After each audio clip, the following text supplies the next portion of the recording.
Gilles Broggi, señor, cónsul honorario en Albania.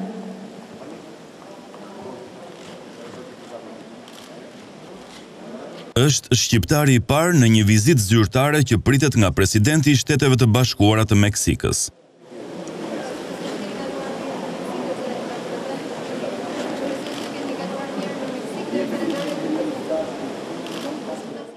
Vizita që konsulli I nderit të Shteteve të Bashkuara të Meksikës po zhvillon në Mexico City, ka kulmuar me takimin me kreun e shtetit meksikan Enrique Pena Nieto.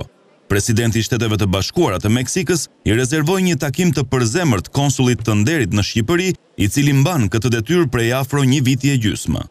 Zoti Ndroqi e falenderoi numrin 1 të shtetit meksikan për mundësinë e takimit dhe I shprehu mirënjohjen dhe besimin e dhënë ndaj tij për të qenë përfaqësuesi I Shteteve të Bashkuara të Meksikës në Shqipëri.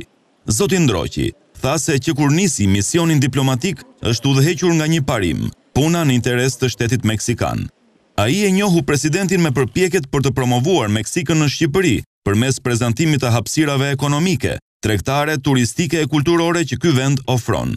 Në këtë takim të parë me konsullin e nderit në Shqipëri, presidenti I Shteteve të Bashkuara të Meksikës, Enrique Pena Nieto, e falenderoi zotin Ndroqi për përfaqësimin dinjitoz të shtetit të tij në Tiranë, si dhe vlerësoi punën që ai ka kryer që nga marrja e detyrës.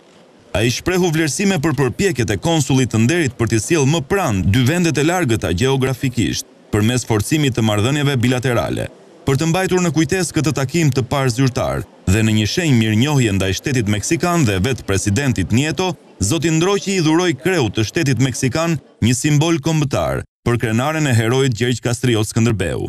Takimi me zotit Ndroqi dhe zotit Nieto u zhvillua në kuadër të mbledhjes së konsujve të nderit të Meksikës në përbot, që po mbahet në Mexico City. Presidenti Nieto organizoi një pritje të veçantë në pallatin kombëtar në nder të 102 konsujve. Duke u shprehur mirënjohje për punën dhe përfaqësimin dinjitoz të Meksikës në përbot, Nieto garantoi konsujt e nderit se do të jetë për krah tyre për të çuar përpara këtë mision diplomatik, aq të bukur, aq edhe të vështirë. Darles la más cordial bienvenida a nuestro país. Është një nder të mirëpres në pallatin kombëtar konsujt e nderit të Meksikës në përbot. Shpresoj që ky takim që po zhvilloni të ketë njohur me atë që po ndodh tani në Meksik. Dua të nënvizoj se u jemi mirënjohës për gjithçka bëni për Meksikën. Si presidenti I Republikës do jem krah për krah me ata që e duan Meksikën. Sot Meksika po transformohet dhe kjo fal reformave dhe forcave politike që I kanë çuar përpara këto reforma. Presidenti meksikan u lëshoi këtë thirrje konsujve të nderit. México se está preparando para ser un activo protagonista de la economía global.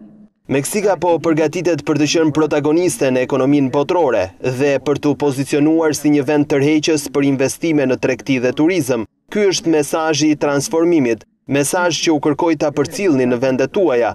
Ndaj me botën vendosmërinë e Meksikës për t'i bërë ballë sfidave për të ndryshuar dhe në këto ndryshime ofrohen mundësi të mëdha për të rritur bashk. Meksika është vendi I njerëzve të lirë. Ky është vendi që ju përfaqësoni. Ky është vendi juaj. Në pritjen organizuar nga presidenti I Meksikës ishin të pranishëm edhe një sër ministrash. Ai I jashtëm José Antonio Meade Curibrena, ai I ekonomis Ildefonso Guajardo Villarreal, ai I turizmit Claudia Ruiz Macieu dhe të tjerë autoritetet të larta të Shteteve të Bashkuara të Meksikës. Në një hark të shkurtër kohor nga mbyllja e kësaj pritje, presidenti I Shteteve të Bashkuara të Meksikës ndau përshtypjet për takimet me konsujt e nderit përmes llogarisë së tij në rrjetin social Facebook. Mirënjohje për ata që me zemërgjerësi dhe dashamirësi janë imazhi I Meksikës në botë. Në mesin e fotove të përzgjedhura për të pasqyruar ceremoninë është edhe takimi me konsullin e nderit Ylli Ndroqi. Në komentin që shoqëron foton, presidenti shkruan: Konsujt e nderit me punën dhe marrëdhëniet e tyre të mira kontribuojnë ndjeshëm në rritjen e investimeve, tregtisë dhe turizmit.